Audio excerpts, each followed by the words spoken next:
Welcome back to the deep dive. So, we've heard a lot of buzz about turmeric, that really bright yellow spice Haldi. You asked us to look into it, specifically its main active compound, curcumin. So, that's our mission today. What does the research actually say? Yeah, it's a popular one. And according to research, turmeric itself, it's in the ginger family. It's been used in traditional medicine for, well, thousands of years. But the real focus now is on these compounds called curcuminoids. And the main one, the star player, is a cumin.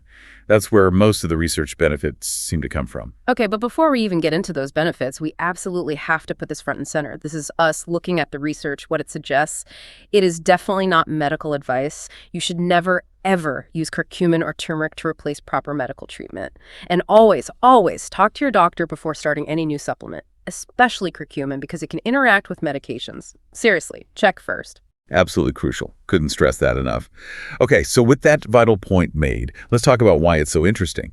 Research suggests curcumin seems to target two really fundamental processes linked to a lot of chronic age-related diseases: inflammation and oxidation. Right, tackling both at once. And inflammation, well, that pops up everywhere, doesn't it? We hear about it with heart disease, rheumatoid arthritis, you name it. Exactly.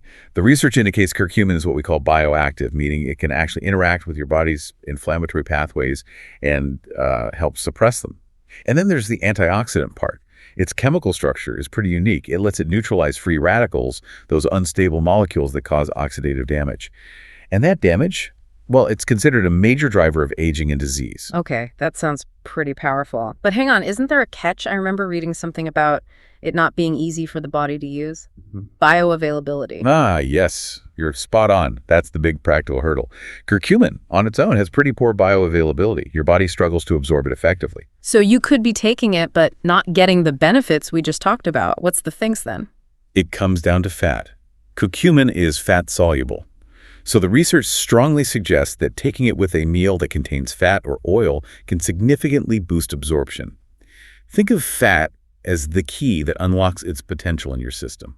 Got it. Fat is the key. Okay, so if it's working on inflammation and oxidation systemically, what about the brain? That seems like a really interesting area. It really is. Some of the most surprising findings are neurological. Research suggests curcumin might increase levels of something called BDNF. BDNF, brain-derived neurotrophic factor. Right, I've heard of that. It's like fertilizer for brain cells. That's a great way to put it, yeah. BDNF helps neurons survive, grow, form new connections. It's vital for learning, memory, and neuroplasticity, the brain's ability to adapt. And low BDNF levels. They're linked to some pretty serious issues like depression and even Alzheimer's disease. That's the connection researchers are exploring, yes. Low BDNF is often seen in those conditions. So naturally, this leads to looking at curcumin for mood and mental health, too. How does it potentially help with mood? What are the mechanisms there? Well, it seems to work on a few levels. It might boost key neurotransmitters like serotonin and dopamine, those feel-good chemicals. Plus, remember the anti-inflammatory effect. Reducing inflammation in the brain is also thought to play a role in improving mood. There was even one interesting study where curcumin was used alongside fluoxetine, a common antidepressant. The group taking both actually showed a better response than the group on fluoxetine alone. Wow, alongside an established medication, that's pretty compelling. And outside the brain, you mentioned inflammation again. Does that translate to things like joint pain relief? Yes, exactly. For conditions like osteoarthritis, some studies suggest curcumin can have effects similar to NSAIDs, pain relievers like ibuprofen. We also see potential benefits for heart health, likely through reducing that oxidation and inflammation we talked about. And there's even research into its potential role in helping slow the spread or growth of cancerous cells. But let me be crystal clear, it absolutely cannot treat cancer. That's vital to understand. Okay, so a lot of potential across different areas. Let's bring this back to the listener. If someone wants these benefits, should they just start loading up on turmeric spice in their food?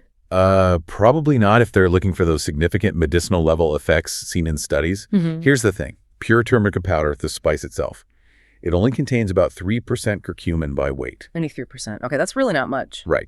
So to get the doses used in most clinical research, which are often quite high, you'd almost certainly need a concentrated curcumin supplement. Adding the spice to food is great for flavor and maybe some mild benefits, but it's unlikely to match the supplement studies. And what about safety with those higher supplement doses? Generally, research suggests it's well tolerated. even up to high doses like 12 grams per day in some trials. Side effects are usually mild things like maybe a headache or digestive upset, sometimes yellow stool. But are there groups who should be more careful? Definitely. People who are pregnant or nursing should be cautious. Also, anyone with gallbladder problems, kidney issues, certain bleeding disorders, or iron deficiency should probably limit intake or avoid it. Again, this comes back to talking with your doctor first. It's always the safest approach. Okay, so wrapping this up, we've got this natural compound, curcumin, derived from an ancient spice, and the research points to it fighting both inflammation and oxidation, these two huge forces often linked with aging and chronic disease. It makes you wonder, doesn't it? Could understanding and maybe harnessing something like this offer a simple, natural key towards, well, healthier aging or delaying some of these chronic issues? That really is the provocative question, isn't it? The potential seems vast, connecting an ancient remedy with modern health challenges. But, and this is our final crucial point, while the promise is definitely there and the research is exciting, we still need more large-scale, long-term human studies.